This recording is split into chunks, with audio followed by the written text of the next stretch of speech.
coming in. We are going to start tonight with a musical performance by the Country View Elementary 6th grade choir. The choir will perform Life is a Happy Song. The performance is directed by Kim King. And then following the performance, Country View student Ryan Good will lead us in the Pledge of Allegiance.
Please stand, face the flag, ready, begin.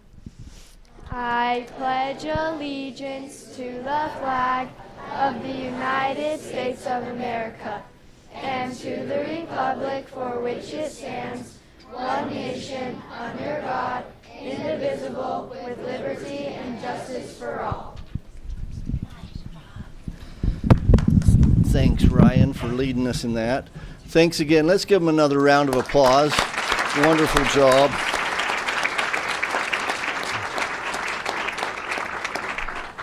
And the parents, you can feel free to go. You have a chance to escape. As you can see, we have an empty chair tonight. We'd like to excuse our board member, Janice Christensen, had a different obligation tonight. We have some prestigious state-level science teaching awards that we'd like to recognize tonight. Maggie Huggleton, please. Good evening, board, superintendent, President Whittison. We have the most spectacular teachers in Weber School District. Being in their classes, just get excited. It makes me want to be a student again because they're so fun to watch. This is Matt Brown, and this is Aaron Sims, and they were at the Utah Science Teachers Convention, were awarded the Physics Teacher of the Year and the Earth Science Teacher of the Year for Utah. And they totally deserved it. And I'm really excited. I asked their principals really fast just to give me a little quote. Both of them use the word infectious energy. And they do. They just make it so that kids want to learn. If you ever want a treat, sneak into their classrooms. You'll learn some amazing things. So proud of them. I'm going to hand them the mic and they can introduce who they have with them. So I'm Matt Brown, my wife and baby girl Opal. You might have heard her crying. She was really excited to be here. Just over there. I thought she was just singing with the choir. She was trying to. She's trying to get involved. She's just itching to join up. Yeah, and Aaron Sims, and this is Jill, my beautiful wife, and little girl Greta. So. I forgot to mention too, he's at Mountain View, and Aaron's at Holga. Wonderful. Thank you.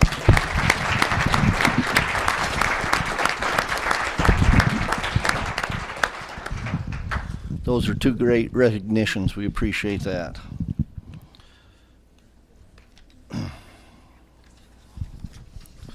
Next, we'll hear from Mr. Nick Harris, please.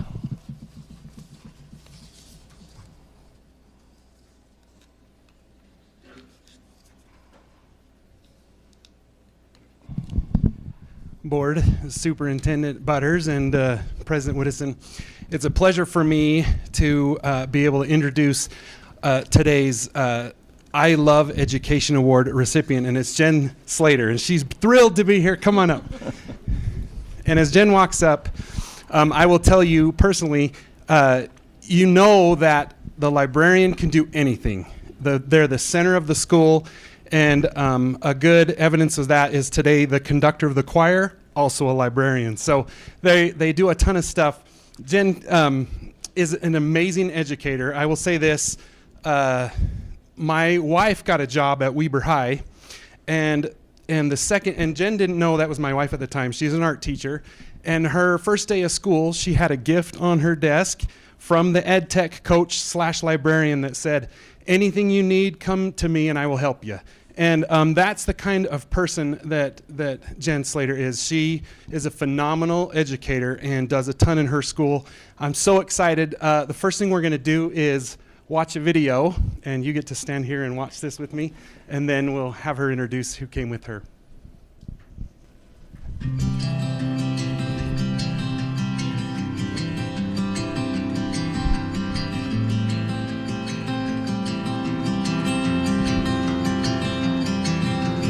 We have nominated Jennifer Slater, or Jen Slater, our media specialist, who has done so much for Westfield since it's opened. Congratulations, you are amazing. You do so much for our staff, for our students, and for our community. I know Jen because I am her student aide every day. She's really helped me, she's taught me a lot about the library work, and it's got me considering being a librarian too, or help me with filling out my applications for my teaching class.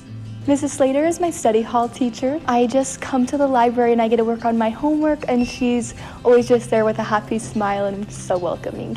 Jen is absolutely amazing. You can always count on her to give great book recommendations to students. She gets them engaged. She's always trying to find new ways to get kids involved and excited about reading, and she's just really the best. We love Jen.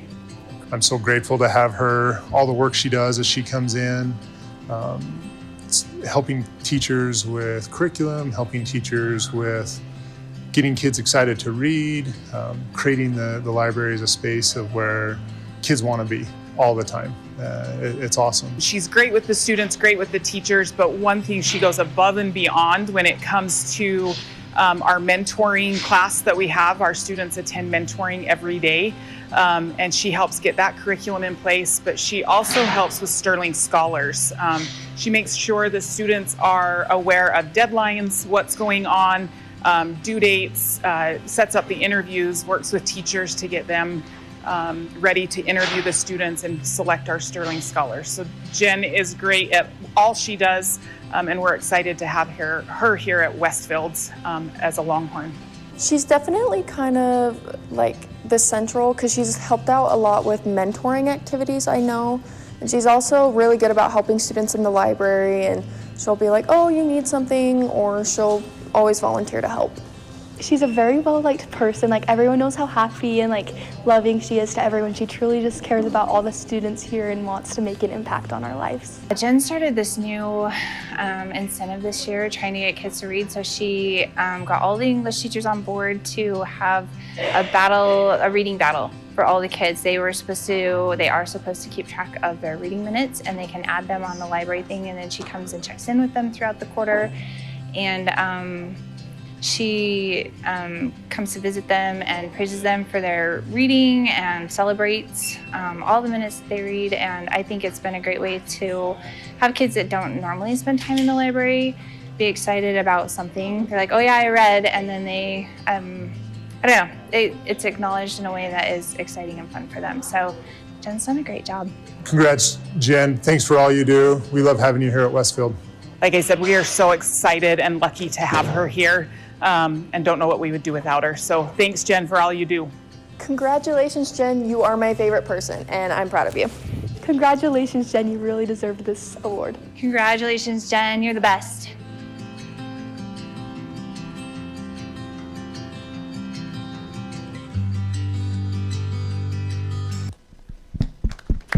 That is,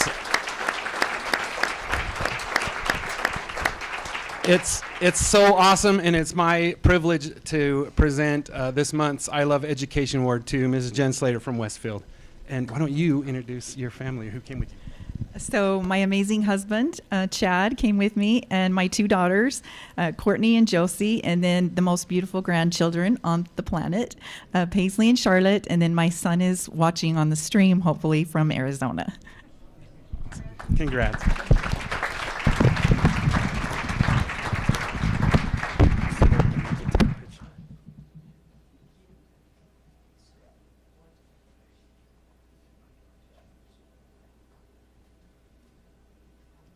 Mike, is Mr. Martini around? Oh, there he is.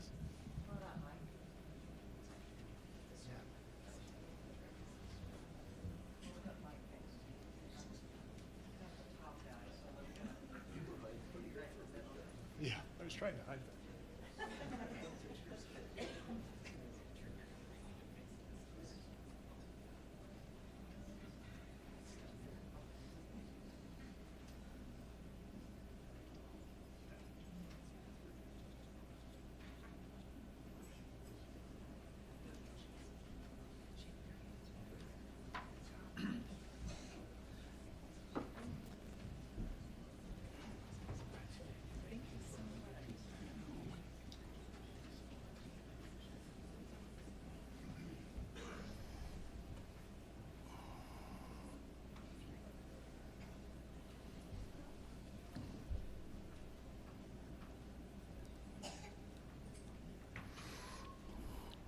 Thank you, Mrs. Slater. We appreciate it.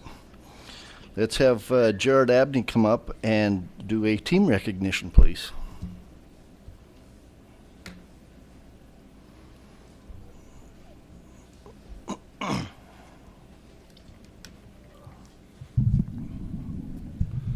There we go. Superintendent Butters, President Widdowson, and board. My name is Jared Abney. I'm the Assistant Special Education Director, and am pleased to recommend the Valley Elementary Special Education team for the E+ Team Award.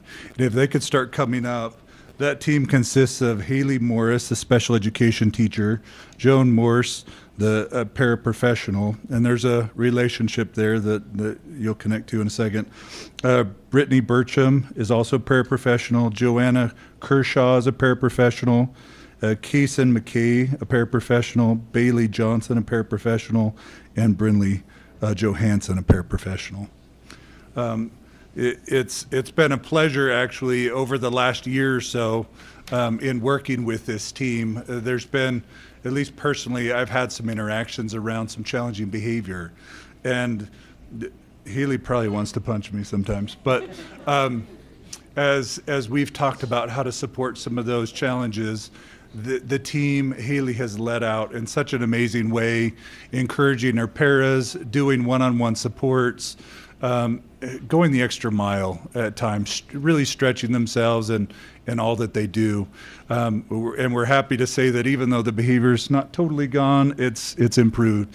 And a lot of that credit really goes to them as a team for all the supports that they do. Beyond behavior, they do so much for all the students there at Valley Elementary, including our special education students. And we're excited to watch a little video of all the great things that they do, and want to thank Ryan and Sean and their team for this great highlight video.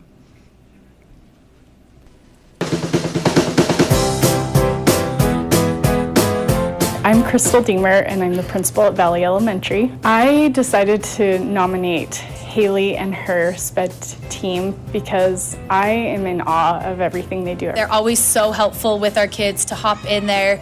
If they need a break, they take them out and give them exactly what the kids need. So they're just phenomenal. Haley and her team, they communicate really well with me about what the kids need and what we can do to help them. She's got 5 aides working with her, and then a lot of the time our Tier 2 behavior aide works and helps support a lot of what they're doing, and it's just incredible what they're able to accomplish. When these kids feel loved, they feel important, and in our classroom, they just blossom in here. We see their personalities. They're using their words, and they're polite words. When they use them, they'll say, "I need a break, please." They also get more confidence just in learning and education when they start seeing accomplishments and things that they're being able to do. And so by the time they get to me in 6th grade, a lot of times they've gotten so much better. They understand their behavior, and they know what to do.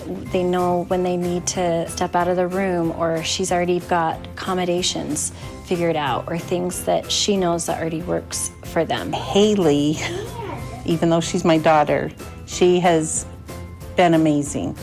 She is really good with behaviors. We had an issue with them in one of our small group settings, and I just discussed with the aide, and then we touched base with Haley, and we've solved the problem like that. What I love about Haley and their team is that they are so quick in that to reach out to these kids. They show a lot of compassion. They've lessened our load in the office, because before we've had to have a lot of these kids in our office, and we've had to take time to work with them. So now that she's got a full team in that, they just take those kids and they love them as their own, and they're very dependable. They're just caring. They're good with the parents. She just has a way of explaining things to them and helps them understand what their child's doing in class and how they're growing. She is probably one of the most incredible people that I've worked with, and her natural leadership capabilities. I am Haley Morse, and I am the special education teacher at Valley Elementary School. I grew up helping with a special needs activity program, and I just really wanted to keep helping those who are less fortunate, or those who just need that extra love and support with their education and with life in general. I have some kids who have a hard home life, and so if they can have a great school life, which they are here more than home most of the time, then I want to provide that for them and help them out. Thank you to my team. You're wonderful, and I wouldn't be here without you. Congratulations. You guys are the best. Congratulations! You guys are awesome. Congratulations, you guys deserve it. We couldn't do it without you.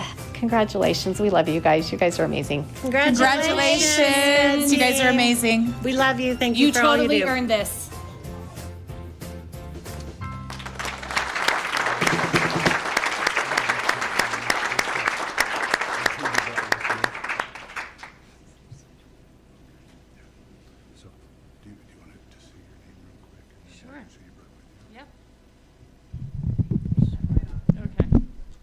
Okay, I'm Haley Morse, and this is my mother, Joan Morse, and I brought my dad, Dave Morse, her husband.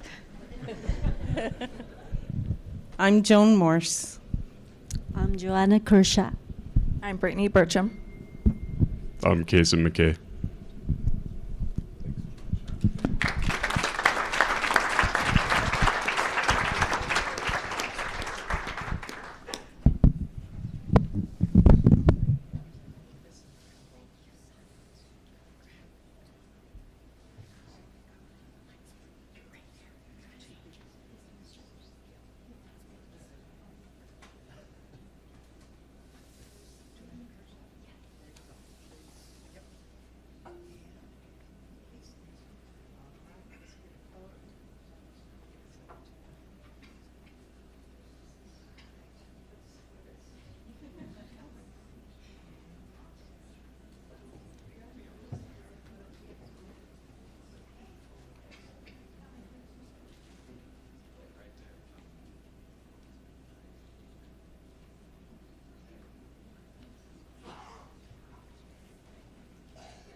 That's a wonderful team right there. Thank you for everything you do up at Valley Elementary for us.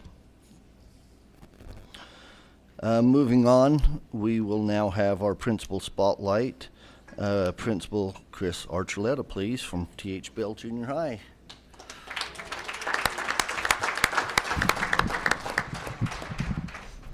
I was really hoping that Mr. Abney would lower this for me, but he didn't. So here we go. Superintendent Butters, President Whittison, Board.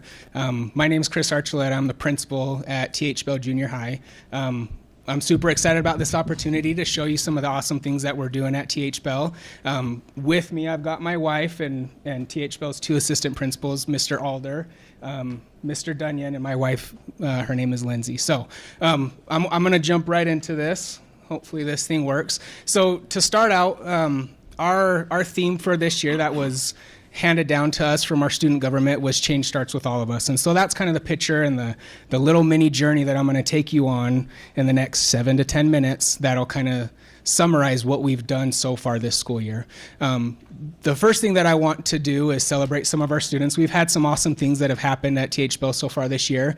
Most notably, we were able, our volleyball team, our boys volleyball team in the inaugural season, were able to make it to the junior high boys championship game where they put up a heck of a fight. It was an electric atmosphere, and we unfortunately came up short to Orion, but we're so proud of the hard work that they put in. They started out 0-3, and then they went on a 7-game run to get to the championship. So that was a big thing. The next thing that I wanted to celebrate, although it's not school related, we had a group of 7th graders that went to the mini bowl and won the mini bowl for, I think it was the WFFL. And so there's a bunch of our 7th graders throwing up the number 1 sign. They won the mini bowl. So I wanted to recognize those kids as well. And then our student government and our PTA put on a Hallows Eve Spooktacular. It was a community event that we held on Thursday, October 30th, where we had a carnival. We were grilling hot dogs for them. The PTA put on, and our student gov put on an awesome event where we brought the community out, and it was really cool to see. It's something that I think that the community appreciated. So right there in the center, that's all the wonderful ladies that made it happen. You've got 3 guys running the school, and sometimes this is not us. This is the women in the school. So thank you to those ladies right there. The next thing that I wanted to do is recognize that we had a strong foundation that I was able to walk into. Some of the things that tell the story is our Aspire Plus results. If you look at these 3 results, our reading, math, and science scores had big time growth. And I know that some of you might look at the proficiency at 17, 20, and 27 as low. And that's not what I want to focus on. What I want to focus on is there was a 70% improvement in reading for our class last year. And then there was a 100% double increase in math and 68% improvement in science. And so I think that the leadership team that was there, fortunately Mr. Alder was there last year, and a lot of this work can be attributed to the previous administration that was there. And so I want to definitely shout those guys out. The other thing that I want to recognize the previous administration is teacher retention this year was incredibly high. We only needed to hire 1 new teacher this summer. And I think that what this really does is speaks volumes to the stability that is happening, the consistency that is happening. And really, if we have teachers that want to be in our building and want to work in our building, all that's going to do is continue to sustain the growth that we're seeing from our students. And so I wanted to highlight some of that previous work from the previous administration. Some of the things that we implemented when this summer and to our back to, here's some graphs real quick. So that's got T.H. Bell, ours is the bar graph, and then there's some line graphs that just show that. So I'm just highlighting that real quick.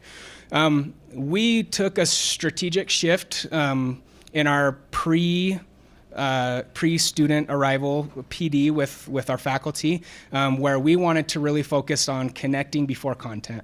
We wanted our relationships to be the center of everything that we do, from the teachers to the students, and that is the foundation that we built everything on. So we knew that in order to boost academic achievement, we needed to strengthen the student-teacher connection.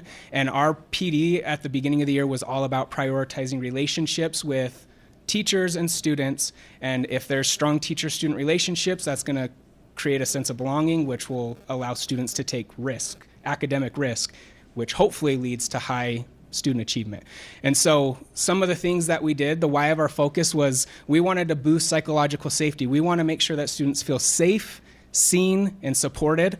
And if they do that, then it leads to grit, and that grit will help them take academic risks. If students are constantly in fight or flight, if they're dealing with the trauma or the things that are going on at home, there's no learning that can take place. And so we're trying to put some protective factors in place for students so that they can learn.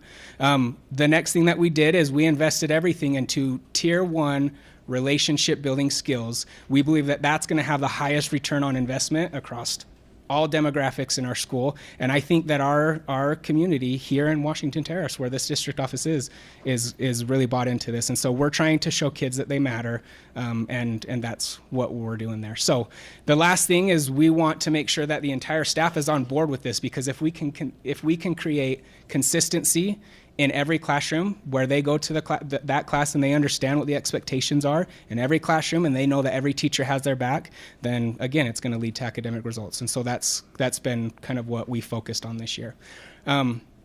So part of that, we talked about building protective factors. Our training at the beginning of the year was all about adverse childhood experiences, what they call ACEs. We also put in some things from the social discipline window, which is restorative practices, working with students, and the importance of building those protective factors within our school community, because we think that we have some impact that we need to address. And so some key takeaways that I'm hoping our teachers took away from that was that with protective factors, we tried to base everything that we presented in research. If students have one strong, supportive adult in a student's life, that is the most powerful intervention against trauma and stress. And so I feel like I am a walking example of that statistic right there.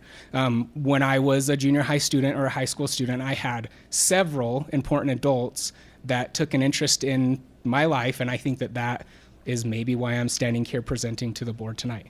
Another thing is restorative practices.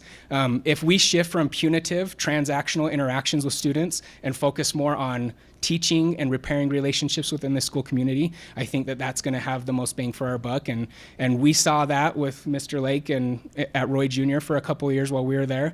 And I'm just taking what I've learned from all the great leaders and bringing it to TH Bell. And then that staff collective efficacy, if everybody's on board, it leads to growth for students. So the other thing that we wanted to do is we were intentional about this, and we wanted to figure out if what we did made a difference. And so every spring and every fall 2025, we take a panorama survey, and that's kind of how we figured we would measure the return on our investment. And so what we found is that we saw growth in every area besides two, but what we really saw is that teacher-student relationships, because of the intentionality and because we have great teachers, it's not all the PD that led to this. We have great teachers that care, and that collective efficacy is apparent. But we saw a 5% growth in teacher-student relationships. Well, if teacher-student relationships are happening, then student sense of belonging is also going to go up. So that rose also 45 to 50%, 5 points. And then the next one, if you have those two things, it creates the recipe for grit, which is going to help students persevere. They're willing to take academic risks, they're willing to make mistakes, and we're really hoping that we see an increase in our academic results at the end of the school year. So that's kind of an approach that we took. And so I like this quote, feeling safe and connected was making our students more resilient learners because they knew that the teachers believed in them. The next thing that we have is I feel like we have an extremely strong Tier 2 system in our school where we ensure that students have the right support for their actual needs. We're not just guessing and throwing darts at a wall. We know what the students need based on surveys that we're giving them, and every step is grounded in data, feedback, and connection. And so this is kind of our system. I'm not going to go too in depth with it, but it's a collaborative approach where relationships, again, are at the forefront of everything that we do. We assign advocates to these students. Our student advocates are pushing into classrooms. They're tracking data. They're creating graphs to see if the interventions that we put in place are working. And again, I think that's TH Bell has had an extremely successful year. I think that we're being proactive, and we're predicting mistakes that students might make, whether that's academically or behaviorally, and this is why, because we have a strong Tier 2 system. And so, hold on, sorry. There we go. So our collaboration and using data, that's really helping students grow. And right now it's a lot of focus on behavior, but if we don't correct behavior, then academic success can't happen. So again, strong adult connections create strong student outcomes. One caring adult makes all the difference for students. The next thing, I'm gonna kind of hit all these super fast, but our school success plan, all of this is tied into our school success plan. And what we've done is established several teams that all are monitoring data on some interim data points so that we can ensure that we're reaching our goals. Our school success plan goals are on boosting Rise and Aspire test scores in math and in literacy reading. And we can't wait until May to see if what we're doing works. And so we've established some interim checkpoints, and these teams that you see up on the board are responsible for checking to make sure that things are happening that we said we were going to do along the way. And so they're setting little benchmarks, little interim goals to ensure that we're going to be successful. The biggest one is our administrative team are getting into classrooms. We've been to every classroom at least once. Most teachers have been seen by the three of us twice or more so far this school year. And then we're providing them high-level Tier 1 strategies based on a walkthrough form that will guide our professional development as well. So I came in right at the right time to jump into this school success plan that the district has provided for us, and it's kind of guided everything that we've done. Just a couple more things. We wanted to, in addition to strengthening student relationships with teachers, we wanted to continue to strengthen staff culture. We believe that vulnerability is going to lead to connection within the teachers, and if the teachers are feeling good about being at work, then the students are going to feel good about being at school. And so that also leads us to the collective teacher efficacy. We have created some awards. These are some of the awards that we have created that we pass out to the teachers. And so again, the Safety and Collaboration Award, Working With Award, which is that restorative process, growth mindset, and mutual respect.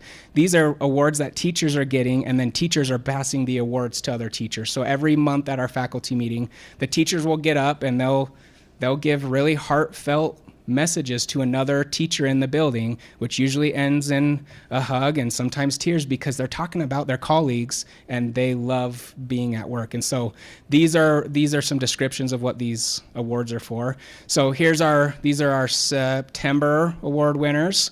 They're GOAT awards. I don't know if you can see, but that is a goat with sunglasses, a chain that says GOAT, and a crown on its head. They're pretty sweet. So this is not only for teachers. There's a counselor here. There's a custodian here. Our librarian is here. We've heard a lot about our great librarian. She's there. This was our October winners.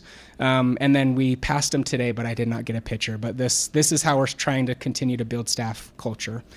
So just a closing reflection. We're super proud of the direction that we're headed. We're getting a lot of positive feedback, whether it's from people in the district, parents that come and visit during games. And we really believe as a school community, and the message was that change starts with all of us, and that means the adults in the building making sure that kids feel safe and supported.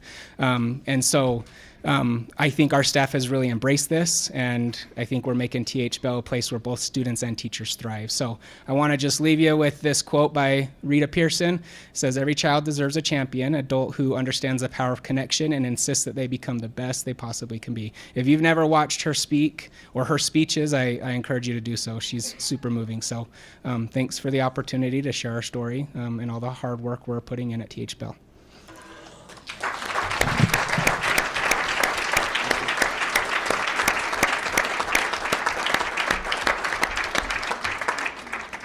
Thank you, Mr. Archuleta. Sounds like wonderful things going on there at TH Bell. Awesome job. We'll now move to a school boundary closure study presentation. This study involves Lowman View Elementary specifically, also Orchard Springs and North Ogden Elementaries. Since formally opening this study in September, we've had a lot of study information and data presented to us by various district people during each month during our board meetings. We now welcome up Heather Nelson and a group to present us with some more information. Thank you. Superintendent Butters, President Whittison, and members of the board, thank you for giving me a few minutes. It's in their packet? Okay, this information is in your packet.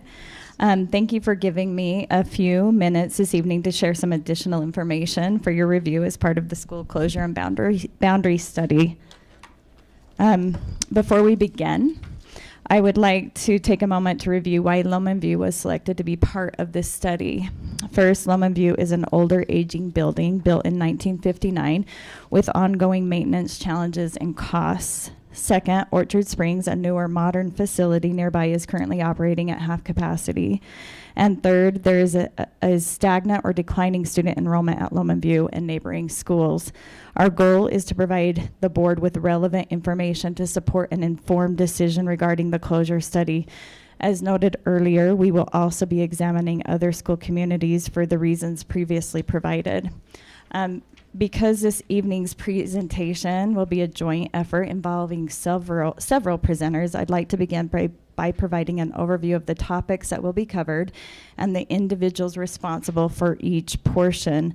We'll begin with Brock Mitchell, our business administrator, who will discuss the recently released USB enrollment report and implications for Weber School District. Next, Dave Hells, assistant superintendent, will share insights on projected enrollment growth based on our recent visits to local municipalities. Trent Bills, our Geographic Information Systems Specialist, will then explain how student mobility and new development data are being used to forecast growth. Dave Hells will then provide an update on the current status of this analysis. To wrap up, I'll cover how portable classrooms are being used within Weber County and highlight key information about specialized classrooms. Because we will be covering a lot of information, please feel free to interject at any time with any questions you may have. Brock?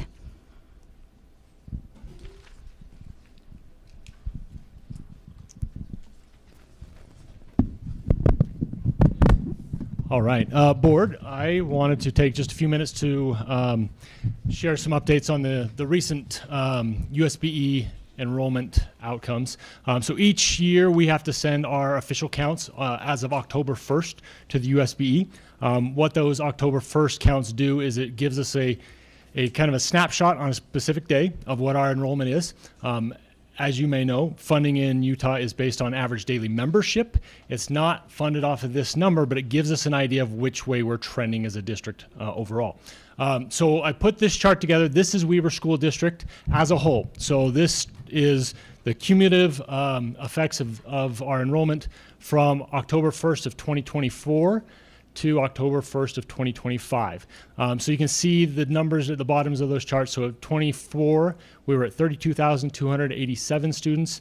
As of October 1st of 2025, we are at 31,470 students. So that in our district is a decrease of 817 students, or a 2.84% decrease. So I then took and looked at each grade level individually, and it can be a little deceiving if you look from first grade last year to first grade this year. Those numbers don't give us a great idea of what's actually happening. So what I then did is looked at our cohort change. And so a cohort is essentially one group of students that move together from grade to grade. So if you think last year's kindergartners or this year's first graders, last year's 10th graders, this year's 11th graders. And so the red arrows will help you follow that. And so what happens, just looking at the kindergarten, we had 1,980 kindergartners district-wide last year. That cohort actually increased to 2,013 students this year, so increased by 33 students. And you can follow that trend and see that for about half of our grades, we're actually increasing in our students. A few of those are decreasing. So the younger grades after kindergarten, we are growing. And as we get into secondary, we do have some drop-off, which there's some predictability in that. As students get to 11th and 12th grade, they make some decisions to go different ways. They may graduate early. And so it does affect our numbers. The biggest thing I want to point out, which is alarming, is the change in last year's 12th graders to this year's incoming kindergartners, right? And obviously that's a completely different cohort, but that is where the effect is felt in our district, and not just our district, it's statewide. But that decrease was over 1,000 students. So from the number of students that graduated last year to the incoming kindergartners this year, there is a dramatic change. So what are we seeing in this? Because of that 817 students, if we went 1 for 1, right? 1 student equals 1 ADM, or average daily membership, we get 1 WPU value for each average daily membership counted. And each WPU this year is $4,674. So that decline in those students would result in a loss of K-12 funding to our district of over $3.8 million, which is obviously substantial. So the declining numbers in our district and districts across the state are having an impact on the overall revenue to districts in the K-12 balances.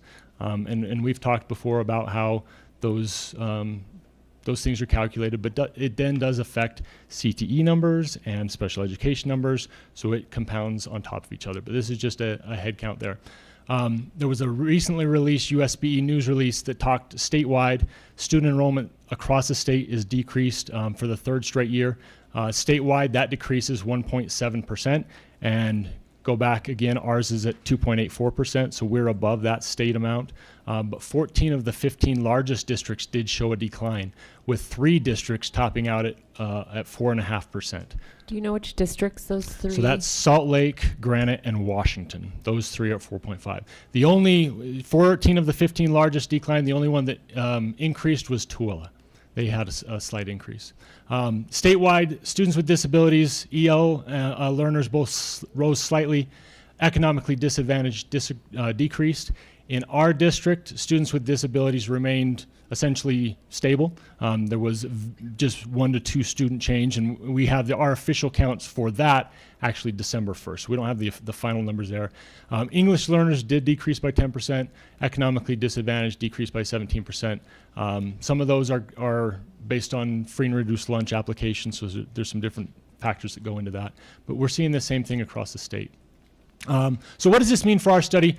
Again, we're seeing this district-wide. This is not focused just on these 3 schools, but because this is part of the study, these are the ones I wanted to look at. So this is a head count, student for student count at these 3 schools. So last year's counts compared to this year's counts on October 1st. These numbers eliminate any preschool students. There had been some numbers presented previously that did have some preschool students in it. So this is just K through 6. This is numbers, again, that are sent to USBE to help us out. So you can see Lowman View has decreased by 28 students, North Ogden by 38, Orchard Springs by 8 from last year to this year, October 1st counts. And then using the same methodology that you saw in an earlier slide, you can see the cohort changes here. So again, point you to that bottom line, 6th grade to kindergarten. Those are where our dramatic changes are seen in most areas. Any questions on these numbers, board? Do we typically, I know our average or our counts are coming from October 1st. Do we typically see an increase at all district-wide as the school year goes on, where kids are not being homeschooled anymore? Just typically. Yeah, this is usually our high water mark. There's usually a slight decrease. And the way the ADM is factored is you take every day's membership, right? Students come and go in any class, any school across the district, and we add up all of the number of students that are in a school in a particular year, and you divide that by the 180 days. That's where they get that average daily membership. But it's usually slightly below our October 1st numbers. And they use, I know I've used hold harmless in the past, so you got to kind of break from my previous hold harmless discussion, but they hold us harmless for 1 year based on our October 1st counts. So our ADM goes back the prior year. They'll give us growth if we grow on October 1st. They won't penalize us if we decrease October 1st, because they realize that new ADM the next year will essentially reset our amounts. Okay, that's what I have.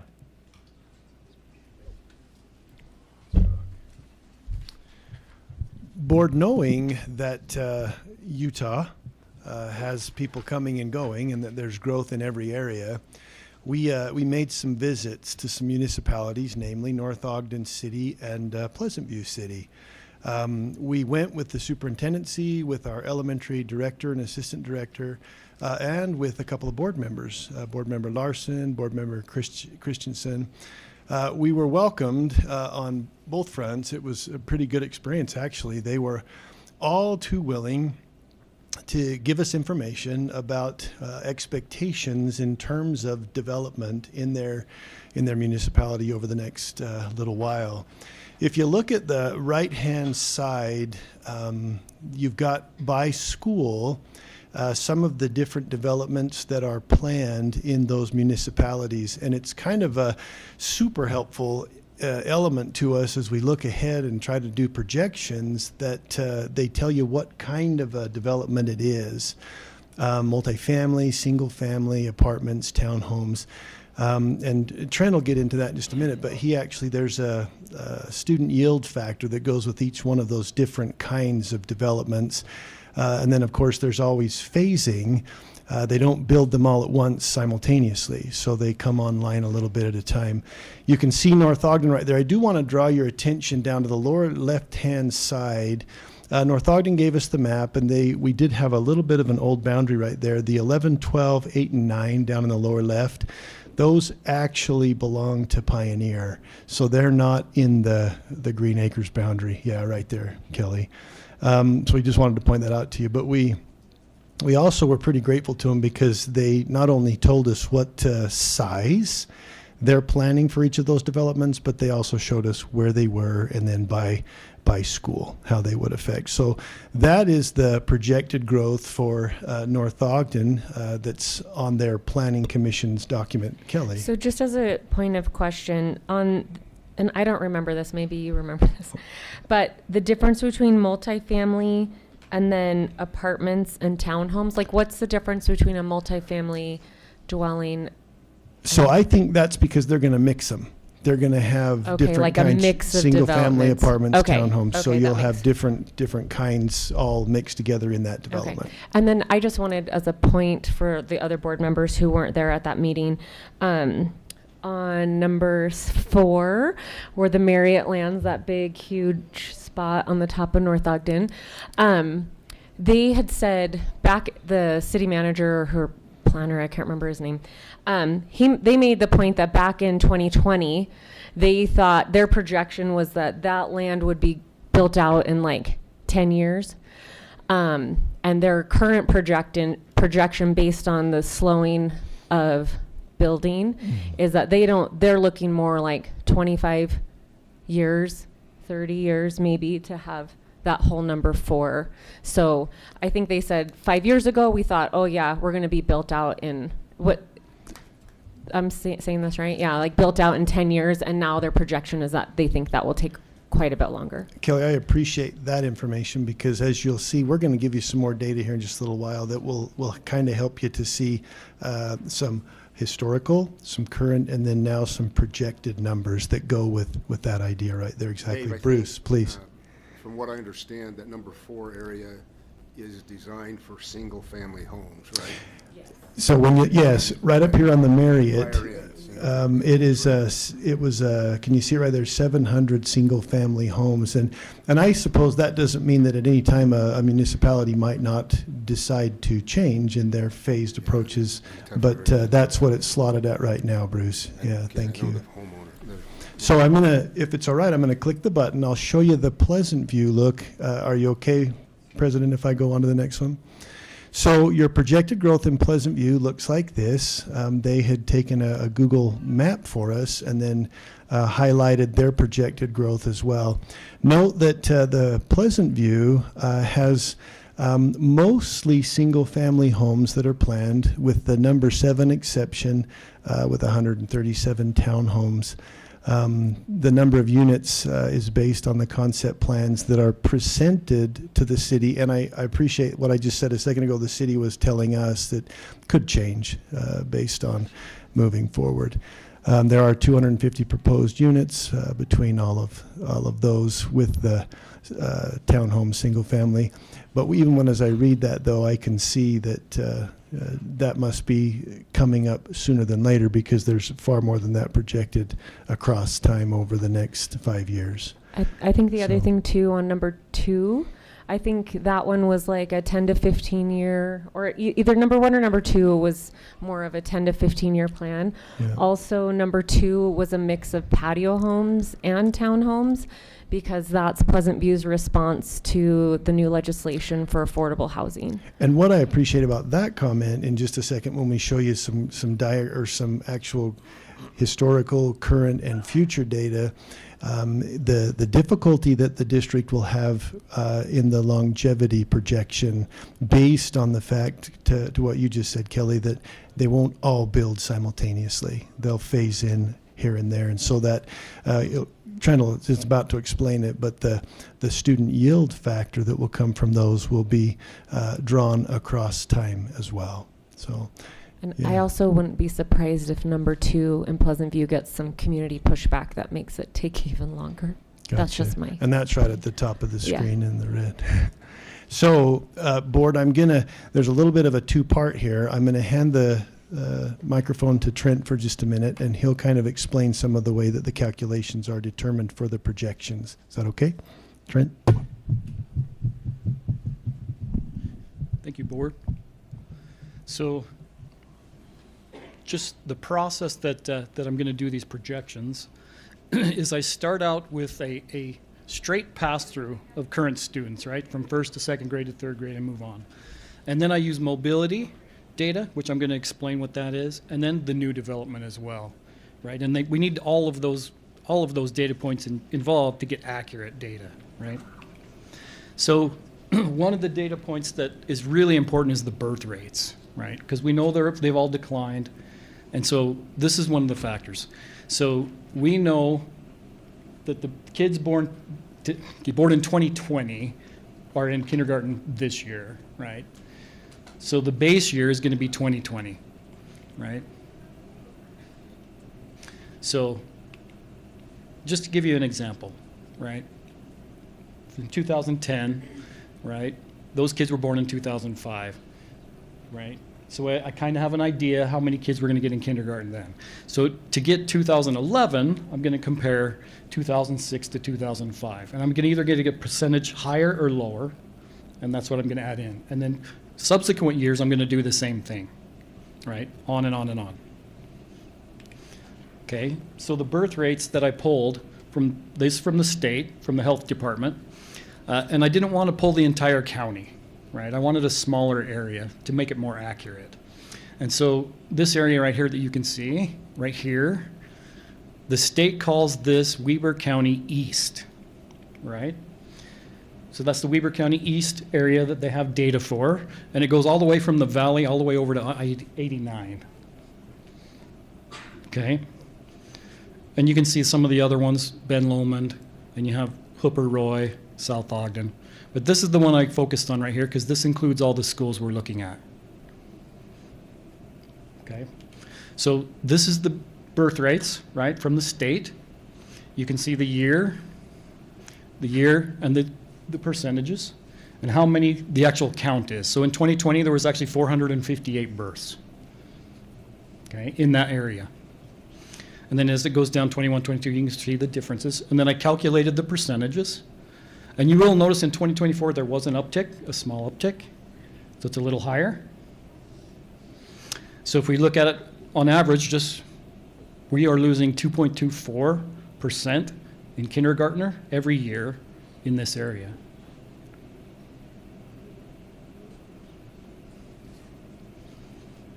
Okay, so then I want to that straight pass-through projection, I will apply the birth rates from the state.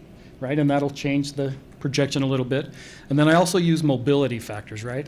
And what a mobility factor is, is I use 4 years of geo-coded student data, right, from the past.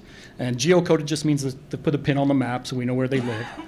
And then we compare it. And so what happens is it gives us how many people are moving in and out of that specific area and that specific school, right? Okay, so this kind of isolates a little bit more, makes it a little bit more accurate. So here's the mobility calculations for this area, and it included every school for that Weber County East area.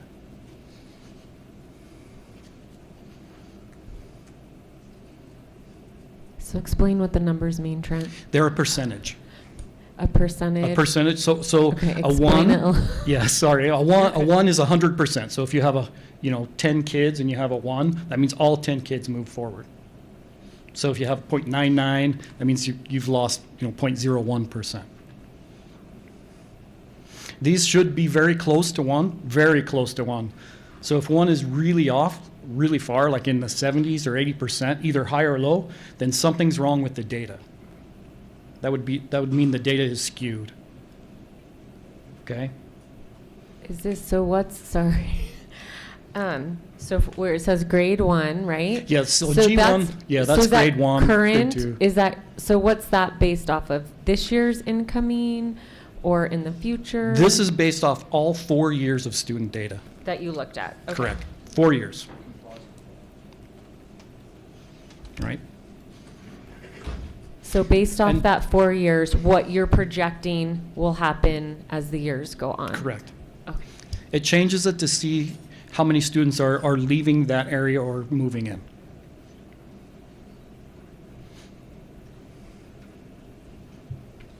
Okay.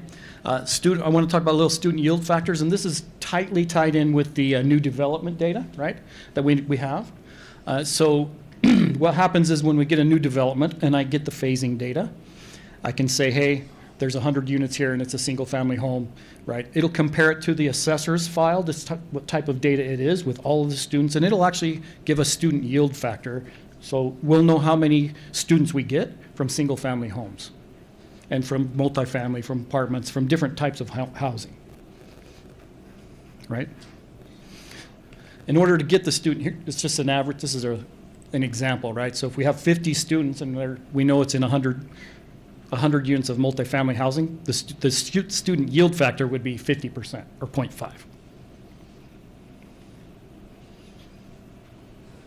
Okay? Now, in order to get these, I need the new developments, right? I need all of the new developments. So the new development files I use, they represent the new development all in the district. It's a map, it's the land parcels themselves, right? With how many total units they are and what type it is, and I need the phasing data as well. So if they plan 100 units, not all of those are going to be done tomorrow. I want to know when they are. So maybe 25 will be done, next March, and then so on and so on. I need that information because that's what's going to make the student yield rates accurate, as well as the projections.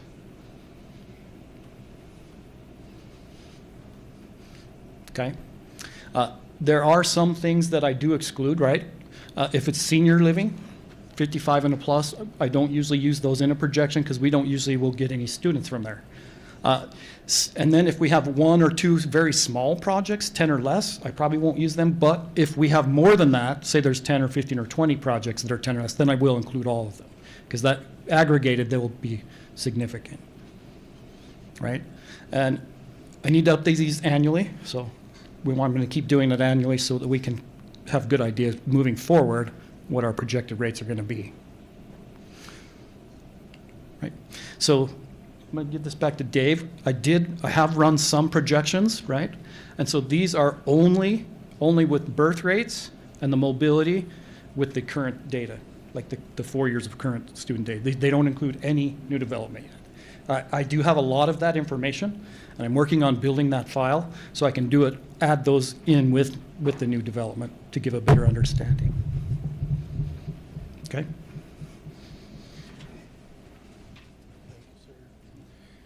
So we had asked Trent to look at for us first the information as it related to the 3 schools we were considering, but we soon realized we probably needed to look at the data for pretty much the Weber Cone. And so we'll show you multiple schools here in just a second in terms of projections.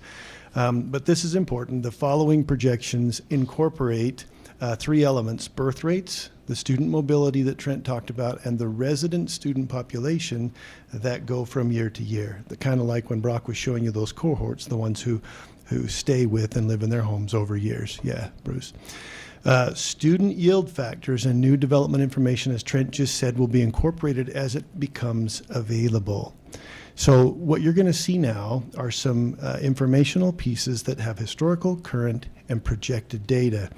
The tricky part of this is that when we show you the projected 2030 number, that won't include those student yield factors based on the building in those municipalities that will be phased over time. So let's do A. Parley Bates for just a second. Let's go back to 2022. Historical data, we know what that was. Kindergarten through 6th grade students, 730. And we know the center, the shaded line, 2025, we know what we have right now at A. Parley Bates, 699 kids. Here's where the projections that Trent's working so hard on come into play. Remember, birth rate, mobility, and resident students are in this projection, but we don't have included at this point the actual student yield factor that would come from phased development in the municipality. So the 2030 number for A. Parley Bates, based on those three elements, birth rate, mobility, and resident students, shows and factors out to be 580. So down from 699 to 580.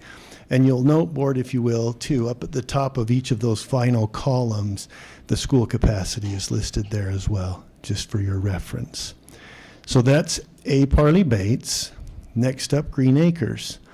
2022, historically, we know they had 558 students. Currently, Green Acres houses 484. With those calculations made across time and a projection for 2030, we are looking at a projected number minus student yield factors and phased growth, 350 students, and then you'll note the capacity of Green Acres up at the top as well. I will note that North Ogden did indicate that one of its most growing areas currently, I see Board Member Larson nodding, is that Green Acres area with a lot of building going on there. Lomond View, back in 2022, historically, 459 students, currently houses 406. And with the projections to 2030, 301 students with the capacity of 650. And you can stop me at any time, board. Majestic Elementary, 567 in the year 2022. Currently at 524, reminding you that this is a DLI school, so there are boundaries included here for the Spanish immersion. And excuse me, I didn't tell you Bates has the same with Chinese. And then the projection at Majestic for 5 years from now at 394 minus the phased growth of development with a capacity of 700 students. North Ogden Elementary, 2022. 547 students, currently 486, and their projection in a 5-year window, 370 with the capacity of 700. Orchard Springs, historically 530 in 2022, currently 467, and their projection, according to those three factors, 400 with the capacity of 875. Board, are there questions about any of that information? Okay. I did have one more, excuse me, Pioneer. They, in 2022, 457. Currently, they are just shy of 400 at 394 over that 5-year window. 286 with a capacity of 525. And this one we included, it's over the, if you know the Wasatch there, but it is part of the Weber Cone. So 2022, 616. Currently they're 536, and they're projected in that window 417 out of 700. So Dave, my question as we get to portable classrooms. My question on max capacity, that's the capacity of the actual school building. Without portables. Without portables, just using every available classroom. So that's whether or not, so my question is, that's whether or not we're using it for life skills or preschool or anything else that's Yes, ma'am. available classroom space. Sorry, that was really loud. What's our factor in terms of classroom to student for building capacity? Like, do you base it on 25 students per? So it's 25. 25. And we actually, when we staff, Heather, we staff 1 to 23, 1 to 24, and then 1 to 28. 1 to 23, K through 3, 1 to 27 and 4th, and 1 to 28, 5th, 6th. There you go. So. But the classroom is, one classroom equals 25 students. Okay, thank you. Dave, just Yes, a question. On the municipalities, have they given you actual permits issued? So that's a question that I don't have an answer to. Trent, do we know permits issued? So they've given me the developer information, Okay. and so I'm having to contact the developers themselves and Well, get their. the municipality should have a permit issue. If they're issuing permits, they should be able to give you an accurate number of what that Right. permit issue is. Right, and I do have some of that. Okay. But I don't I'll think. look forward to seeing it. Yeah, I don't think all of them are permit issued. I think some of them not. are based on their on the city's master plan. Right, And exactly. I understand Yeah. that, but I want to see, what I want Right. to see is permits issued, so we know exactly what they're building and what's moving forward in the next year. Okay. And some of that too was permits issued, but in phased plans. Like there were a few that were like, we're starting 50 here or whatever. So But they, yeah. Kelly, they will have. No, I actual understand what you're permits for saying. each building that Right, goes for up. sure. Right. A question related to that. When you talk to the officials of the municipalities, they tell you what the lot sizes are and what the restrictive covenants are? I haven't asked that. Because that would come into play, because I have a good friend that just recently built a house in the new area, north in Pleasant View. It was close to $1 million, and their kids are long gone. Right. And so that would come into effect, what developments are, depending on the lot size, restrictive covenants. That affects if there will be kids, and if at all, or how many. That's a big factor as well. Okay. For future development, I don't know how we, if the So far, I think. municipalities quantify that, or if there's data available for I that. think they can. Trent, tell me if I'm accurate. When we talked to them, they really weren't offering data like that currently. We could ask for that, but we were really talking single-family home. And now you're asking, how big's that single-family home? And that would be another question that we could drill down. Yeah, if it's 1,500 square feet, there's going to be kids there. If it's the big one, like their friend, their kids are long gone, and they're empty nesters. And that's a factor. A lot of it depended too, I think, on where they were located and kind of their locations and things like Right. that. So Some of that will depend on lot size. I mean, a Yeah. lot of that can be determined exactly by lot size, what they're going to do there, so. That's great information. Thank you. Thank you. So board, a few of you have asked questions about portable classrooms in the Weber Cone, and so in response, I wanted to provide some information of how we're currently using portable classrooms and the plan changes for the 2026-27 school year. So we're going to review this by school. At Bates Elementary, you can see that there are 5 portables on location there. Portable 1 is currently used for speech services, and that will continue to serve the same purpose for next year. Portable 2 is designated as a classroom space, and it will continue to serve that function next year as well. Portable 3 is currently used by the school counselor. The counselor's office will be relocating to a smaller space within the building next year, and after that, the portable will remain vacant.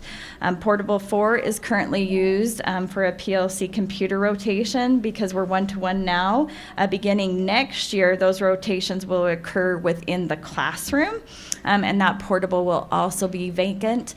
Currently, Portable 5 is empty, and it will remain empty next year.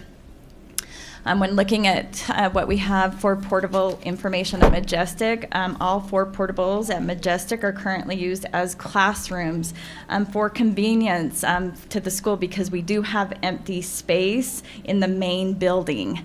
And so next year we will be relocating those classrooms inside, and those portable classrooms will be empty. All 4 of those? All 4. Mm-hmm. Yeah, at Loman View, currently they have 1 portable. It's being utilized as a music rotation. There is 2 empty classrooms currently within that building, and so that rotation will take place within the building next year. So as mentioned, we will have a lot of vacant portables next year, and I just wanted to overview, as you can see, we have 77 portables in the district right now, and the reason why they remain vacant on a property is the expense that is incurred by relocating them. You can see that it's significant. The figures on the left represent the cost of moving a portable, while those on the right reflect potential additional costs based on the relocation site. So they may need to have the fence removed. We may need to add road base and gravel. And so based on where we're moving it to, you could incur additional expenses there. Any questions on portables? Heather, I have a question. Okay. When was the last time we got a new portable? Larry, can you help me with that question? Over a decade. Okay. Okay. And can you just speak to current portables on campuses of the schools? I know we've got, 1, 2, 4, 10, 12 elementaries that have portables. So the decision to use those portables for whatever is usually on this building administrator. It has been in the past, but right now, Kurt and I are becoming involved in that. And so if there are portables on site, we're inquiring the use and then looking to move students inside. In the past, that's kind of just been the prerogative of the building administrator to decide how they wanted to use those. Yeah, usually they would be moved based on growth, and then a teacher would relocate to the portable, and then when space became available in the building, it wasn't required that that teacher move inside the building. But Kelly, one of the things that we're hearing probably more frequently from our patrons, just in full transparency, is, we have worries about children being out in portables, and we're investing all of this money that we are required to invest to upgrade safety in our buildings. These outbuildings don't have some of the same features.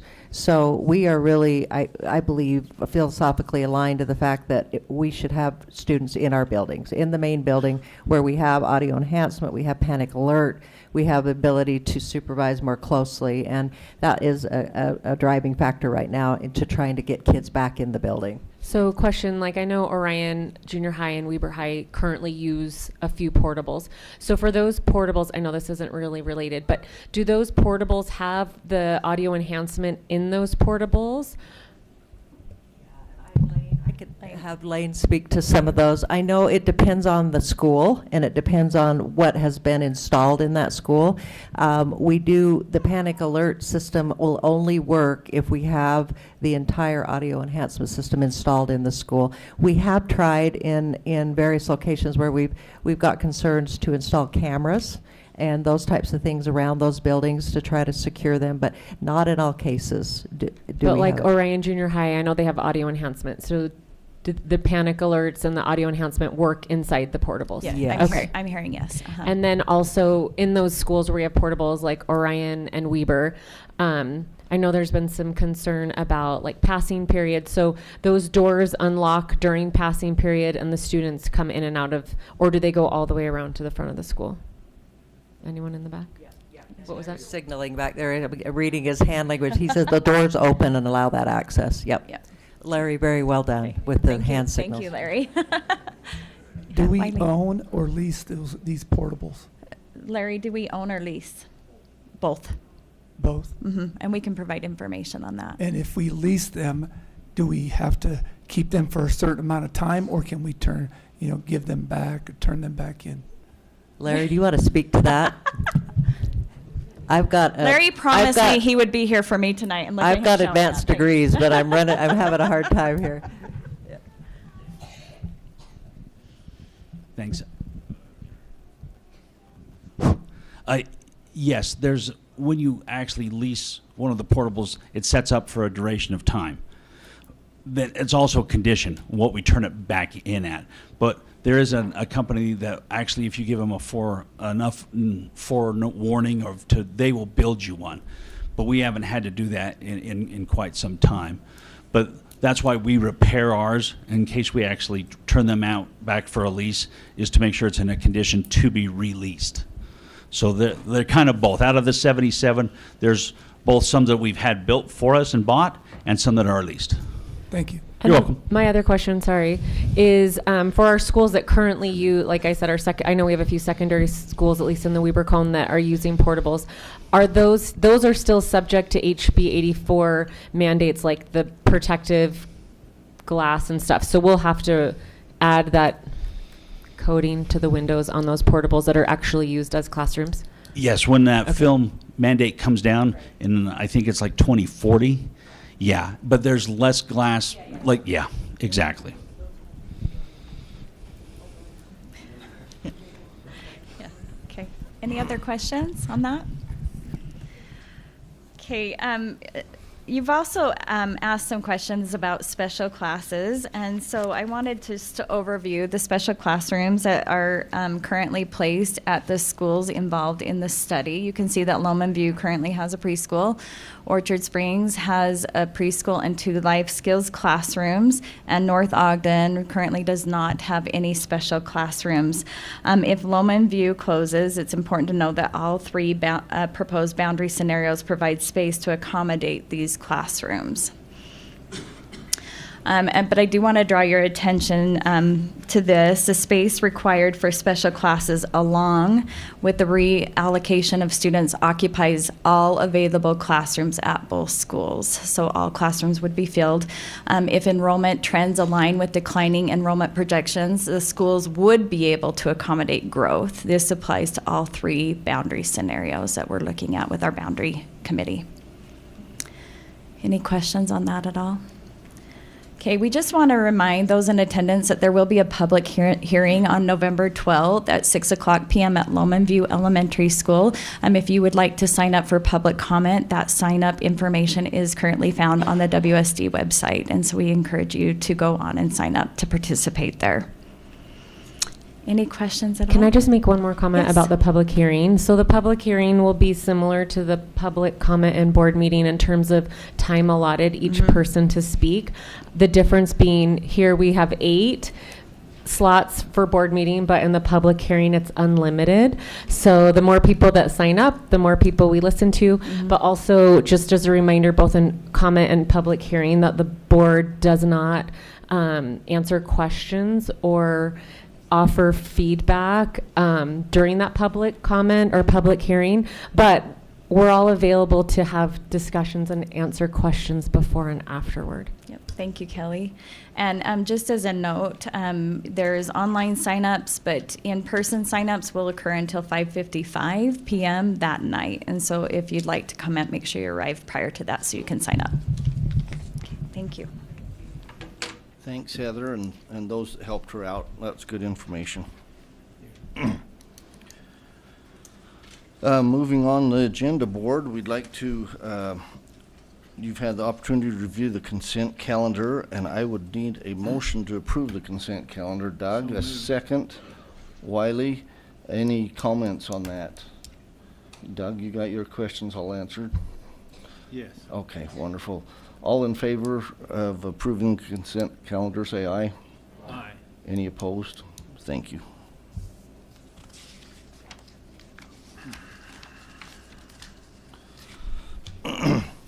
We'll now open our public comment portion of tonight's meetings. We have a list here of the patrons who have signed up, all of them electronically tonight. Just as a reminder, you will have 3 minutes to offer your comments and your feedback. There will be a timer there on the bottom of the screen so you can follow. We would ask that when you step up to the mic, if you'd please state your name, the schools that your children attend, your city of residence, and the topic you'd like to address, and whether you're representing yourself or a group. And as Kelly mentioned, this is a time when the board will just listen to your comments. We won't get involved in a dialogue. Also, a reminder that this is a public meeting, and in simple words, be kind. If there's a specific person you want to talk about general, and we'll meet with you afterwards, and we can talk specific names or items, and so there's no defamation going on. So what I will do is I'll announce the first two here, and then after each one I'll announce another one, so we can have two people standing up here at each time.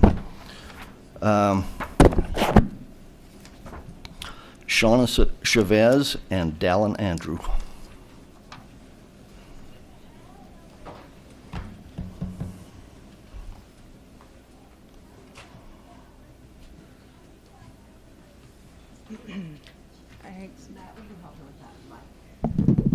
Thank you.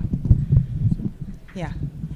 My name is Shauna Chavez, and I forgot what you asked. I live in Riverdale City, and my son is a senior at Bonneville High School, and I'm representing the parents for Bonneville High School. So, did I answer all of those? Yeah, you're okay, good. Go ahead. Perfect. Thank you. Good evening, Good evening, members of the board. Thank you for allowing me to speak tonight. I'm here to address serious concerns about leadership within the Bonneville High School football program, concerns that have deeply affected athletes, their families, and the culture of the athletics. Sports teaches some of life's most important lessons: discipline, teamwork, accountability, and resilience. A good coach models those values, but when leadership turns to abusive, when yelling replaces teaching and humiliation replaces mentorship, those lessons are lost. Instead of learning confidence and perseverance, players learn fear and self-doubt. Football is more than a sport. It is a year-round commitment, from 7-on-7 in the off-season through summer conditioning into the fall season. These boys dedicate their time, energy, and hearts to the team. Football becomes their family. But this year, that family has been broken by a coach who failed to lead, failed to support, and failed to protect his players. During 7-on-7, when players were just beginning to know their coach, instead of encouraging growth and connection, he yelled he could be coaching a winning team in Carlsbad. And that, quote, "They've called me to come back as defensive coordinator, and I might go." Imagine hearing that from a new coach when you're trying to learn trust. Those words crushed the player's confidence, and before the season even began. Administration was made aware and did nothing. In the second game of the season, down by 2 touchdowns at halftime, the defensive captain respectfully asked for help on the line. The coach got into his face and yelled, "Are you questioning me?" Then told him to take off his pads, called him a crybaby, and humiliated him in front of his team. That moment broke the morale and silenced leadership on the field. Another player, benched for not running the inside on a play, was told he quit and was ordered to leave the field. Practices were unorganized and filled with constant downgrading comments, things like, "You don't have any business playing ball, and this is why you'll never get any better." During games and film sessions, those tore down players' confidence instead of building them up.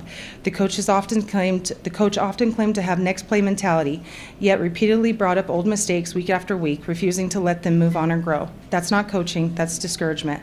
This coach is new to our district, both as a teacher and a coach, and the lack of oversight has been clear from the start.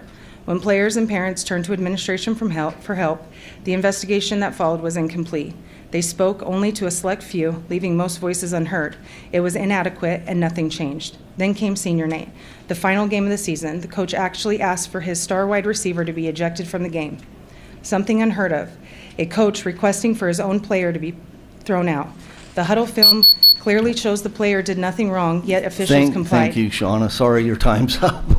That was the moment in the finals part that ended these boys' career. Shauna. Because of these failures, 23 incoming students. Shauna, your time is up, please. Now decided not to have their children attend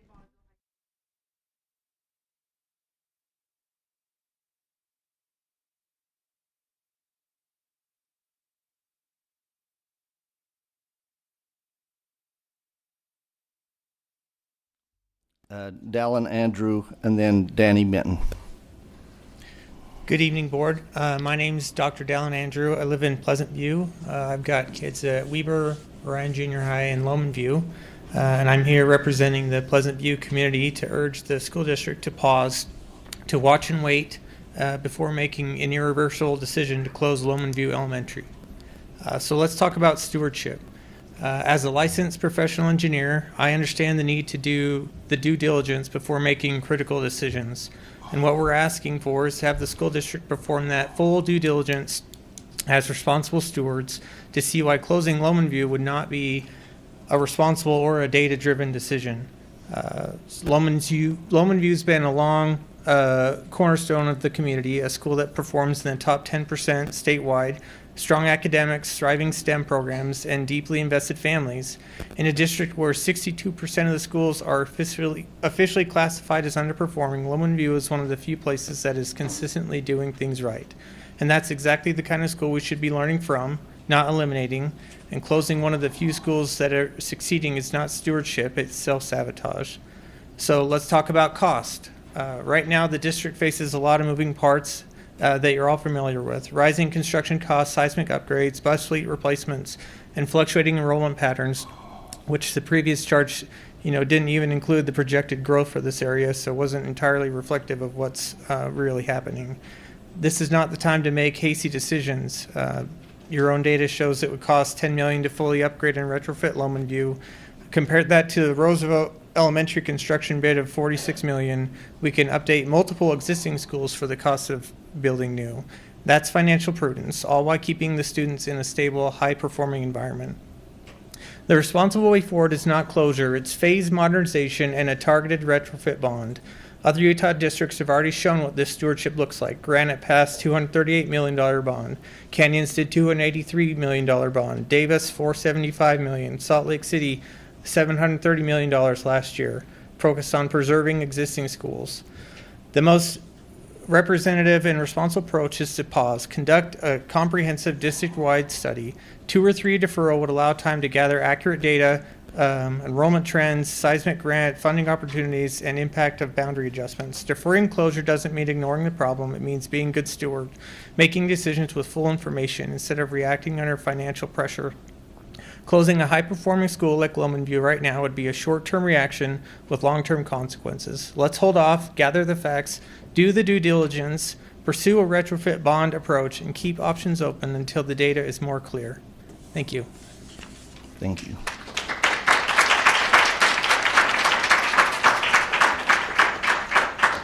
Danny Minton and then Danielle Hawley, please. All right. Hello, Superintendent Butters, President Whittison, and the board. My name is Danny Minton. I live in Pleasant View, and I have 2 kids attending Lowman View right now. Tonight, I wish to help represent the students with special needs and their families. I feel it's very important that we take the time to gather all data and possible outcomes before making a decision to close Lowman View. Our students with special needs rely heavily on their aides, teachers, therapists, and familiarity of their environment. To uproot them as a result of hasty decisions does not seem fair.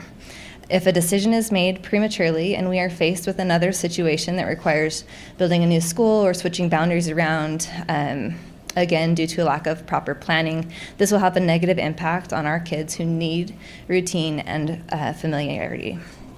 Please consider the students and families in this group and take the time and appropriate steps to gather all of the information needed to make a sound decision. Consider what will happen with the growth of Pleasant View, the dual language immersion program, and other schools in similar situations to Lowman View within our district. And next, I wish to bring to attention the benefits of small elementary schools. My son attended a big, beautiful, and new and at capacity school with 800 plus students in another state for 2 years. I had concerns that he was not progressing in reading and asked his teachers about this. They assured me that he was doing fine and they saw no issues. We moved to Utah in 23, and my kids began attending Lowman View. Within 2 weeks of starting school, the teachers were reaching out to me with concerns about his reading. We determined he should go through a process of obtaining an IEP. This was all sorted out in the beginning of 3rd grade, and we saw incredible improvement. I believe that the small, tight-knit, community-supported school is what helped my son get the support that he needed. He is noticed there, he is a priority, and he is being greatly supported. I know that there are good teachers and administration everywhere. Truly, this is not my concern. My concern is making a very big decision with haste and being presented with more change and upheaval in the next couple of years, which could cause a significant amount of stress and regression for our kids with special needs as well as their families. I hope you will consider how change affects our kids and as well as how a small school can benefit them. A small school allows for more individualized attention, more family involvement, a greater sense of belonging, and overall better results for all of our kids, especially those with special needs. Thank you. Thank you.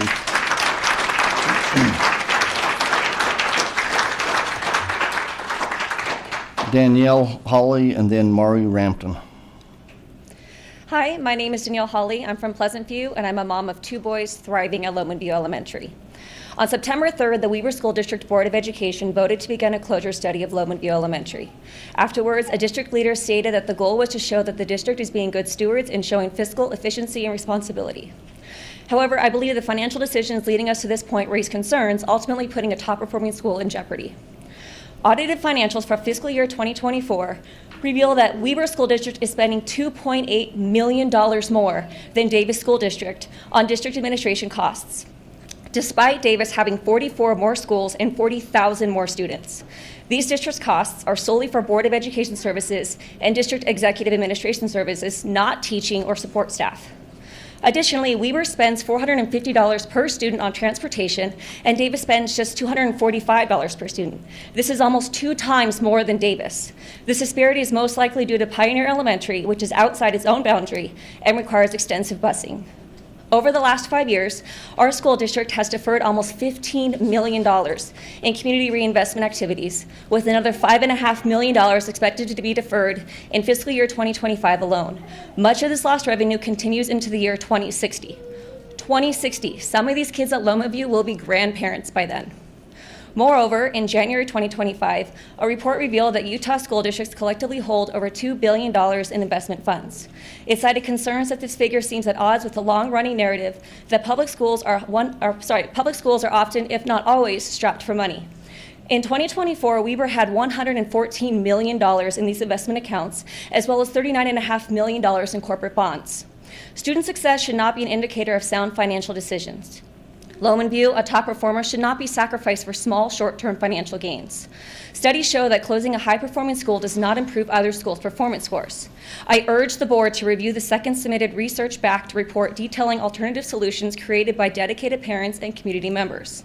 This report provides multiple suggestions, including gradual phase-in plans, better use of existing facilities, a comprehensive facilities bond, and exploring specific grants that other districts have successfully used to fund required building retrofits. These are fiscally responsible options that preserve our school and community investment.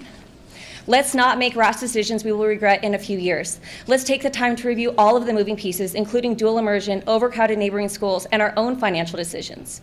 In-depth research shows that making a rash decision to close Lowman View now will guarantee massive amounts of costs in a few years, along with ignoring our students' needs. Let's make thoughtful and responsible decisions that prioritize our children's future and the well-being of our schools. I would hate to see our kids go through such a huge change when other simpler options were not looked in with as much effort as this has. Thank you.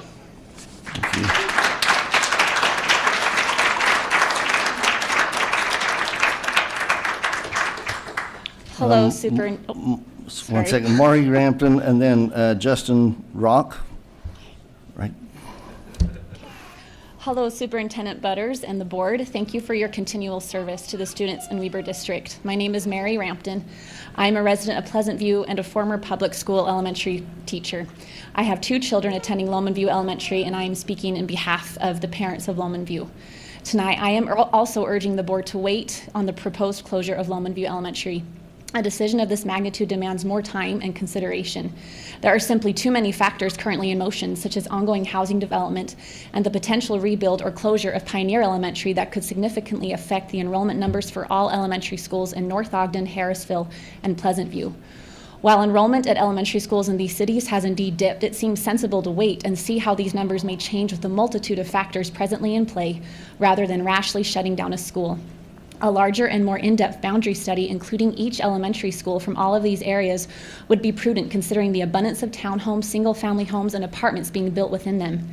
It seems that school boundaries would need to be adjusted in a few years to accommodate incoming children, especially if Lomond View closes. The numbers presented earlier this evening showing all schools declining feel very inaccurate because they did not show the associated growth with this future housing development. Many of the neighborhoods in the current Lomond View boundaries are also aging, leading to even more potential growth of young families within the area. With these ongoing housing changes and developments, another school may need to be built in the future, particularly if Lomond View were to close, thereby negating the money saved in the short term by its closure.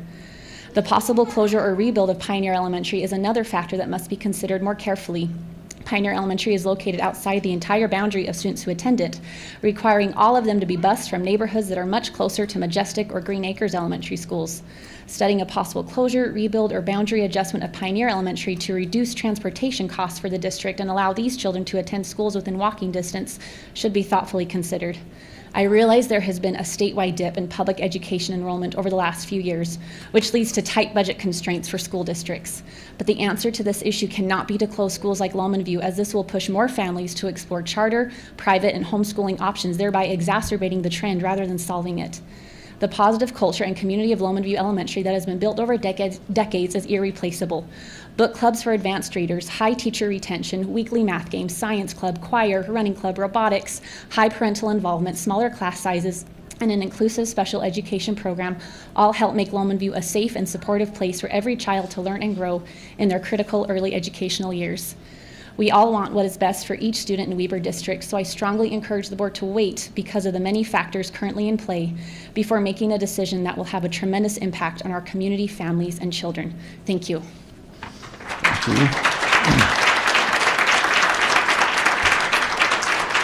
Justin, and then Vanessa Afuvai. All right. Hello, board. Superintendent Butters, President Whittison, esteemed members. My name's Justin Rague. I live on 900 West. I'm 4 houses up from Lomond View Elementary. My children are intending to go to Lomond View in the next couple years, and I have 2 of them. I'm here today with my esteemed colleagues, my neighbors, to add to the Lomond View narrative. My intention here today is to focus on community through the lens of maintaining what we currently have at Lomond View and holding steady with what we currently have. I hope to draw you further into our passion and desire to maintain Lomond View Elementary as not just a place where our children have, are, and will grow in knowledge, but also in character. I'd like to take you on a journey. Let's go back to 1785. The land ordinance was passed, providing guidance on the layout of new townships as Americans moved beyond the original 13 colonies. Our forebears knew the importance of community and designated the 16th section of every 6 square mile township specifically for public education. Remember, my focus here is community. I want us all to ruminate on this philosophical maneuver. Right before roads, post offices, Blockbuster, it's an old reference. Before businesses, basically. Our founders ensured land was set aside for school. Why? Education isn't just important, it's essential. It's the foundation of a thriving community. Remove a foundation, your walls won't stand for long. Let's move to 1959, Lomond View opens. As we know, it's one of the older schools in the system. It may have deferred maintenance, a few wrinkles. The roof may have seen more seasons than a good Netflix series. But age does not mean irrelevance. It means histories, hers and his stories.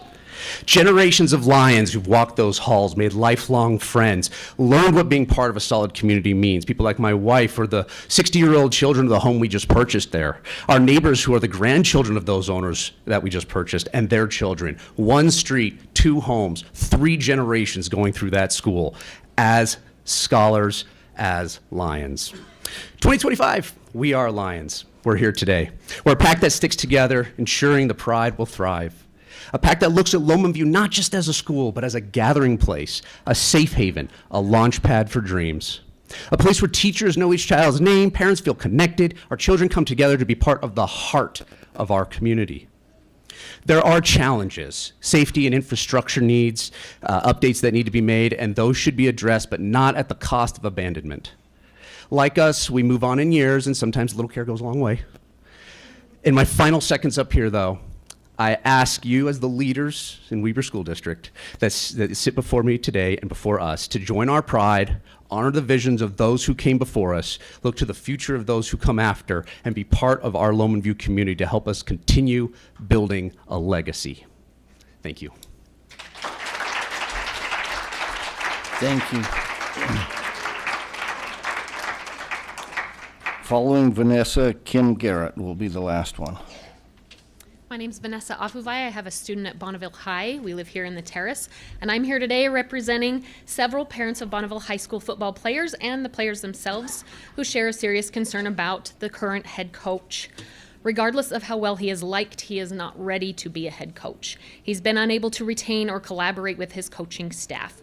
Multiple coaches left and others declined to join because he refused to relinquish control of even the smallest things, such as semantics of what a play or formation should be named.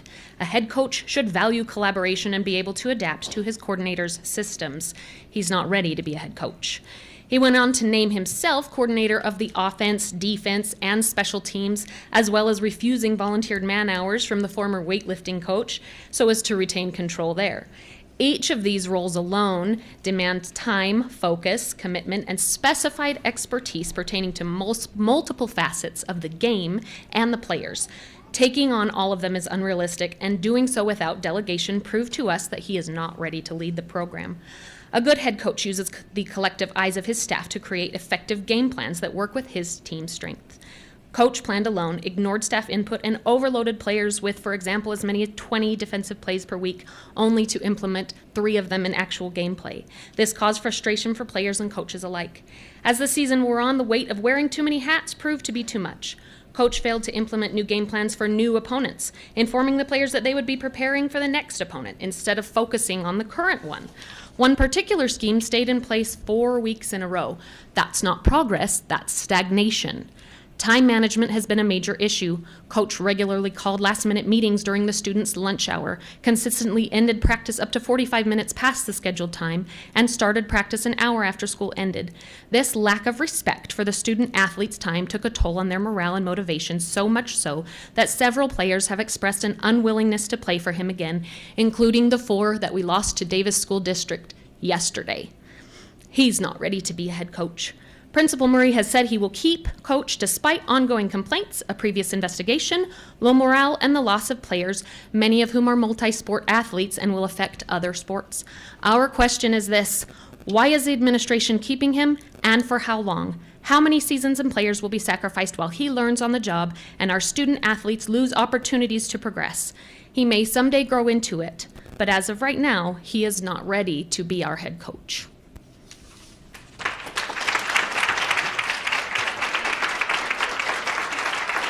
Thank you. Go ahead, Kim. Hello, my name is Kim Garrett, and I'm speaking about the Lowman View school closure. My children attend kindergarten and 4th grade at North Ogden Elementary, and I'm also a disability rights advocate. My son Jude has Down syndrome and autism. He is categorized in the school system as having a severe intellectual disability. He attended preschool at Lowman View, then Orchard Springs, and is currently attending his boundary school at North Ogden. If you know how our district is set up, you may question how Jude got here. It's because of advocacy. For 5 years, I have had hours of meetings, pages of emails, phone calls, therapy sessions, and many tears to get Jude to his boundary school. And let me tell you, he is doing so good.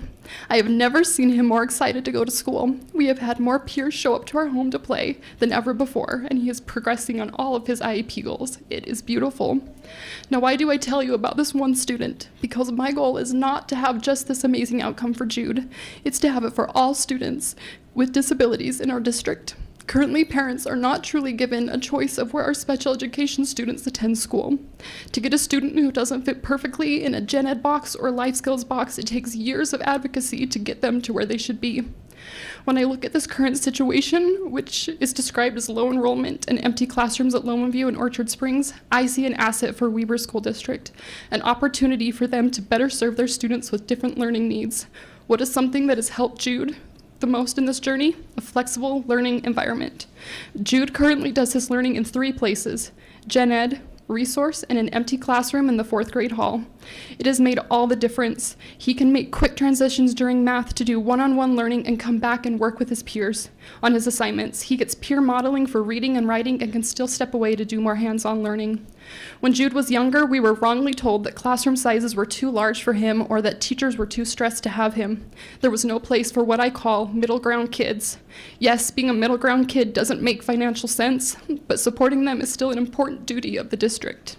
To do this, these students need flexible learning environments that is not possible at a 90% capacity school. It is not possible with high class sizes.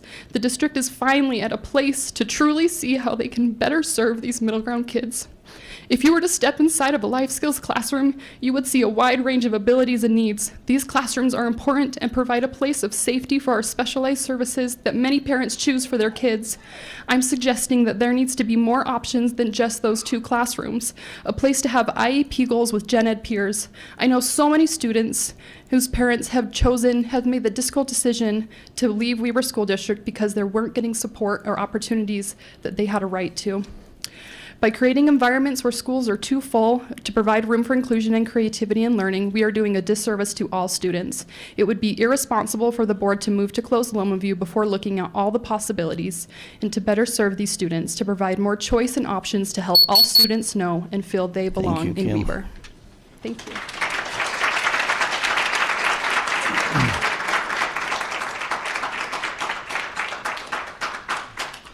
We appreciate everyone coming in tonight and sharing your thoughts with us. And we will continue on with this study for another month now, huh? Let's move on to some discussion items. Nick Harris, please.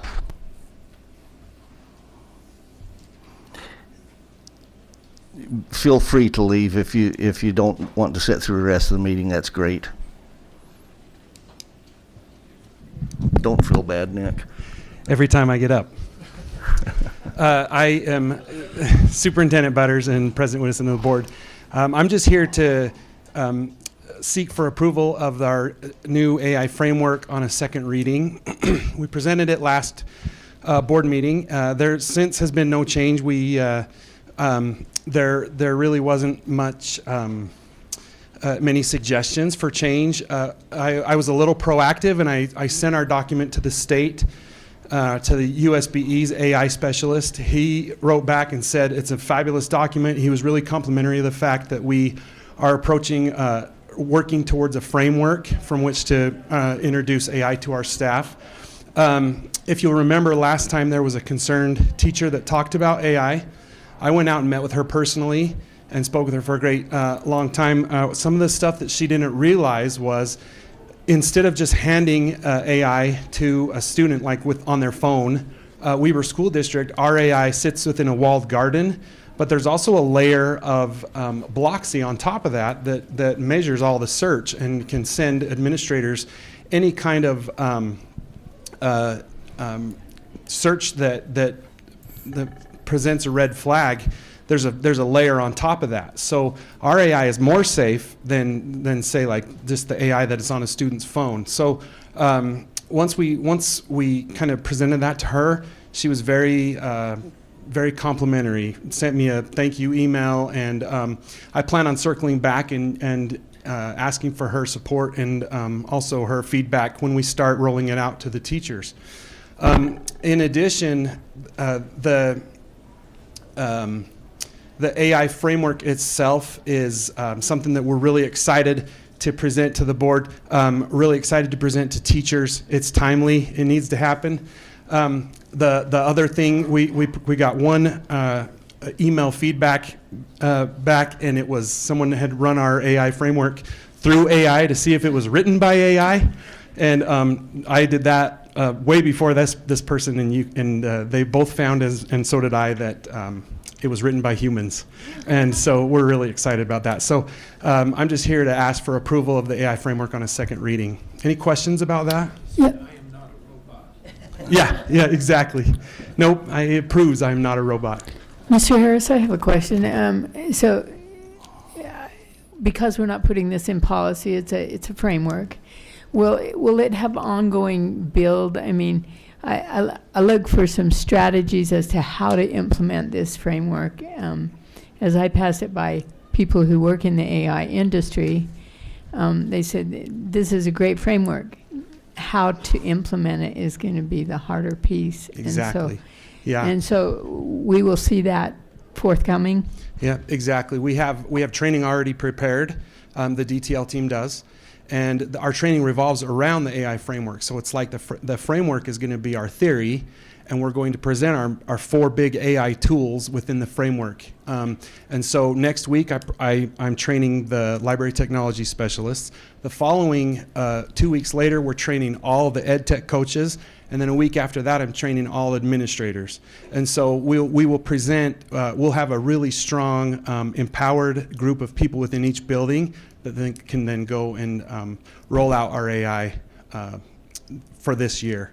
Okay, so in, not that I will understand what I'm seeing, but will we see that format going forward? Will we see those, just like we look at the strategic plan and we understand the foundational pieces, but when the rubber really meets the road is when we see what's happening in the schools. Exactly. And so I'm hoping to see that kind of depth from this framework. Me too. And also, the good news is most of our AI tools, we can look at use and we can look at usage, and we'll be able to present like how is it being used, in what ways. And I look forward to coming up, later on and showing you the level of use for the AI and in our district. And I foresee a time where our framework will move to policy once it isn't changing so quickly. Right, it's changing way too quickly. Either that or we'll all be policy. replaced. And I absolutely understand that right now, but I'd just like to see the depth as we go forward. that's a great point. So my Thanks. question with that, because it is a framework and not a policy, but we're basically approving the framework, but you will be able to change it as needed without coming back to the board. Exactly. Okay. Yeah. Looking forward at the amount of change in the last 2 years. I think in the next year it'll be even more advanced, and it didn't make sense to continually come up and make change, as much as I like to see you all. Where will that be housed on the website for parents, teachers to view? Awesome. We have under the DTL department, we have an AI section, and it'll be right there. Anything else? Okay, I need to call for a motion on the approval of the AI framework on a second reading. Jan and Wiley, okay. If there's no further discussion, all in favor say aye. Any opposed? Thank you. Thanks, Nick. Let's move on. Heidi Alder, please. Has AI written these policies? We try to run our policies through AI, but our team is smarter than AI. We write better policies. Very good. Good evening. We'll make this quick. We just wanted to present 4 policies to the board for adoption on second read. The first policy is policy 7250. It is a new policy we introduced last month that provides some rules and processes for employees who work outside of the district with students in a private capacity, but who are also our employees. We made very few changes and no feedback from the public that drove these changes. There was just a minor change that we made with regard to one of the requirements. But other than that, there's no additional changes. So we would submit the policy 7250 to be adopted by the board on second read. Thank you. Board, I'd look for a motion to approve new policy 7250, private but public education related activities on a second reading. Bruce, a second. Kelly, any discussion or questions? All in favor say aye. Any opposed? Thank you. Go ahead. The next policy is amended policy 2240, and that policy is our facility use policy. It had been some time since we've updated it, and we wanted to ensure that we were providing some policy around all of the different kinds of groups that use our facilities. We made some changes since the last time we introduced it with the input from our facilities directors, but no public input. So we would submit policy 2240 to be adopted by the board on second reading. I'll ask for a motion to approve revised policy 2240, rules governing use of facilities, on a second reading. Jan and Kelly, questions or comments? All in favor, say aye. Any opposed? Thank you. The last two are our acceptable use policies. Policy 8310 is our appropriate use, acceptable or appropriate use policy with regard to our technology for staff. And then 8320 is our acceptable use policy for students. We didn't receive any public feedback on either of those policies. And so we would submit, first of all, policy 8310, our staff appropriate use policy, to be adopted by the board on second reading. Okay, thank you. Board, I need a motion to approve revised policy Weber School District staff appropriate use on a second reading, please. Wiley, Kelly, any questions? All in favor, say aye. Aye. Any opposed? Thank you. And then last is just the student acceptable use policy 8320 that we would propose the board adopt on second reading. Okay, one more, board. I'd entertain a motion to approve revised policy 8320, Weber School District student appropriate use, on a second reading. Oh, Kelly yawned. I thought you said. Not that boring. Kelly first, Jan. Any questions for Heidi? All in favor? Aye. Any opposed? Thanks. Thank you. Thank you very much, Heidi. Appreciate it. That concludes our meeting. Bruce, can I just make it? Oh, please. I mean, Paul, can I just make a quick comment? Yeah, or Bruce will I let think you it's. also. I'll ask him. I think we have such a good department in writing our policies currently. And if you notice that there is very little conversation because the policies are so tight. Right. Yes. And so I just want to give a shout out again to them as they come in more and more, and to our public to understand why we don't have a whole lot of revision on them is because they are tight as they come in on a first read. Well done So the thank first you. time around. Yes, thank you very much. Yeah. All right, board, that concludes our meeting tonight. I need a motion to adjourn. Jan, second by Wiley. Any discussion? All in favor? Aye. Any opposed? Thank you.